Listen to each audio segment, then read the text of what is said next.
नेपालमा दिनहुँ जस्तो प्रयोग हुने खाने तेलको मूल्य वृद्धि अस्वाभाविक रूपमा बढिरहेको छ। हालैको दिनमा खाने तेलको आयात र निर्यातको अप्रत्याशित रूपमा बढिरहेको देखिएको छ।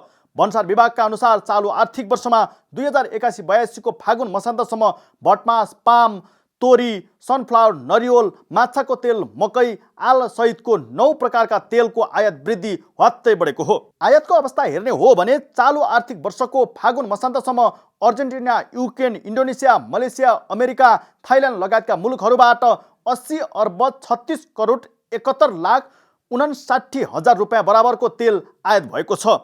यो आयातबाट हेर्ने हो भने 6 अर्ब 84 करोड 49 लाख 20 हजार रुपियाँ राजस्व सङ्कलन भएको छ भने गत वर्ष सोही अवधिमा मात्रै 31 अर्ब 66 करोड 46 लाख 26 हजार रुपियाँको तेल आयात भएको थियो।